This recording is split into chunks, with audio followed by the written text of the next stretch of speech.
Добрый вечер, уважаемые телезрители. В прямом эфире информационная программа «Новости», в студии Тоя Пиров. Бизнес-форум деловых кругов Таджикистана и Узбекистана, состоявшийся сегодня в Душанбе, это серьезный импульс в деле развития плодотворного торгово-экономического сотрудничества. А подписание новых документов – это залог процветания совместных предприятий и в целом двух братских стран. Тему продолжит Шахло Бердиева. На бизнес-форуме Таджикистана и Узбекистана, состоявшегося в Душанбе, приняли участие более 200 представителей компаний и предприятий различных секторов экономической деятельности двух стран, включая торговлю и коммерцию, инвестиции в промышленность, финансы и банковское дело, сельское хозяйство и другие. Было отмечено, что благодаря двусторонним усилиям за короткий срок страны достигли высокого уровня отношений и показателей во всех сферах, в частности, в торгово-экономических отношениях. Мы приехали с Каракалпаки с делегацией. Каракалпакстан является самым северным регионом Республики Узбекистан. Мы хотели, во-первых, здесь ознакомиться с возможностями для развития нашего экономического сотрудничества, а также подписать конкретные контракты, договора для совместного сотрудничества. У нас уже предварительно имеется определенные договоренности на сумму $7,5 миллионов. Это по экспорту различных продовольственных продукций и других материалов. И я думаю, что в течение этих пары дней мы достигнем еще большего, так как и с нашей стороны имеются определенные интересы для дальнейшего сотрудничества, а также с таджикской стороны. На бизнес-форуме было отмечено, что товарооборот между Республикой Таджикистан и Республикой Узбекистан растет год от года. Так, в 2020 году объем товарооборота был достигнут $328 миллионов США. После встреч и переговоров состоялось подписание ряда документов о сотрудничестве в различных приоритетных направлениях. Состоялся обмен мнениями и информацией в области взаимодействия таджикско-узбекских компаний в сферах туризма, промышленности, сельского хозяйства, пищевой промышленности, фармацевтики и других направлениях, представляющих взаимный интерес. В нашем регионе существуют очень разные возможности для сотрудничества. Это, во-первых, мы являемся одним из крупных экспортеров для корма для рыб, скажем, артемии. Это очень уникальный продукт. Мы экспортируем около $10 миллионов в год данной продукции. Мы уже предварительно имеем заинтересованность с вашей стороны для форелевых хозяйств. А также у нас мы являемся крупным экспортером лакричного корня и экстракта от этого вида. Также в этом направлении уже имеем предварительные интересы с вашей стороны. И также мы для импорта с вашей стороны, для фисташки такие продукции уже имеется заинтересование. Я думаю, что и в других направлениях мы будем постепенно открывать новые направления для сотрудничества. Участники форума дали высокую оценку развитию двусторонних отношений и подписанию новых соглашений и контрактов, которые охватывают различные сферы торгово-экономического и инвестиционного сотрудничества.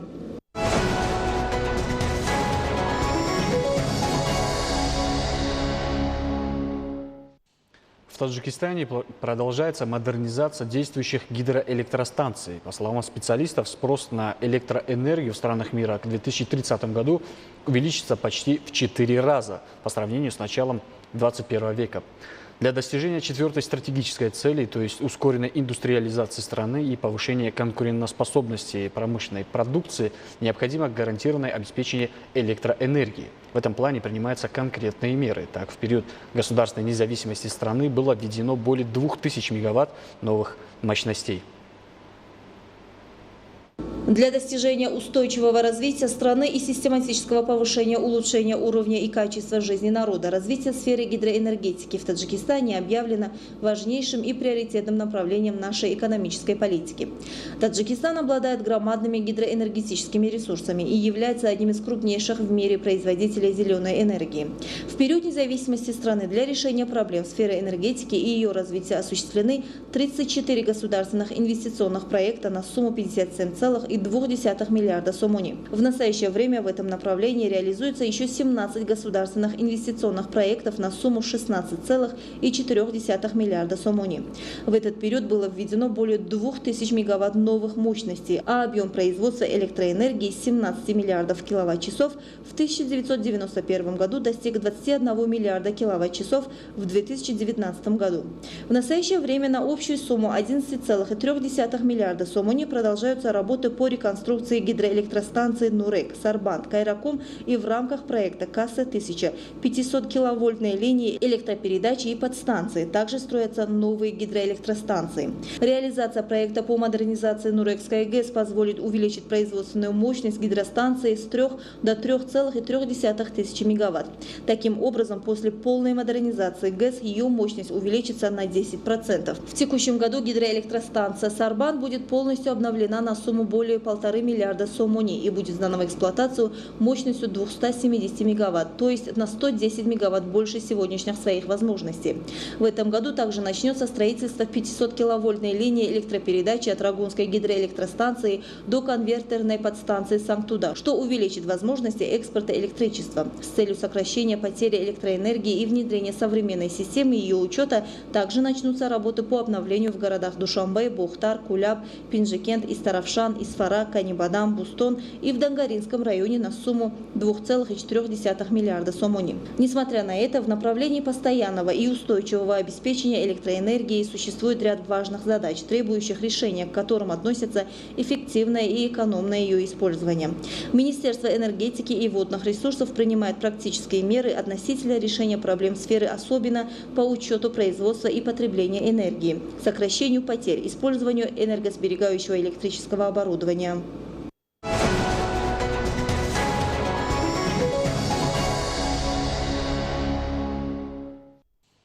Ежегодно Хаталонская область увеличивает объемы экспорта сельскохозяйственной продукции за пределы страны. Так, труженики района Джайхун в эти дни экспортируют ранние сорта лука в страны Центральной Азии и Российской Федерации. Выращивание лука является важной деятельностью фермеров, которая приносит существенный доход. По словам специалистов, весьма урожайными сортами лука являются Джайхун, Мирож и другие. С каждого гектара тружники получают свыше 300 центнеров этой продукции. В Каталонской области выращиваются почти все виды сельскохозяйственной продукции. Ежегодно из этой крупнейшей области экспортируется за пределы страны тысячи тонн овощей и фруктов. Так, в эти дни идет сбор урожая сливы. Специалисты отмечают, что в районе Джайхун год от года увеличивается площадь сливовых садов.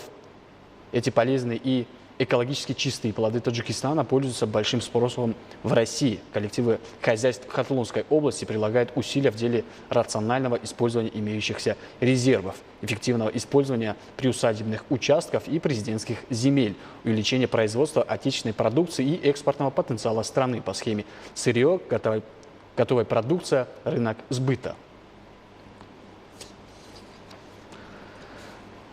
К другим темам. Жертвами инцидентов, вызванных ливнями в провинции Пенджаб, расположенной в восточной части Пакистана, стали как минимум 11 человек. В Италии произошло извержение Этны, самого активного вулкана в Европе. Об этих и других событиях в мире более подробно в блоке зарубежных новостей.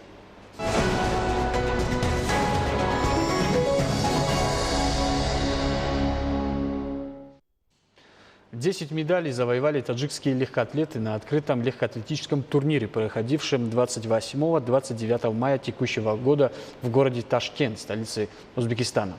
Легкоатлеты из Таджикистана завоевали на турнире 5 золотых, 1 серебряную и 4 бронзовых наград. В открытом турнире по легкой атлетике в узбекской столице принимали участие спортсмены из Узбекистана, Таджикистана и Кыргызстана. Уважаемые телезрители, это были главные новости к этому часу. Оставайтесь с нами и будьте здоровы!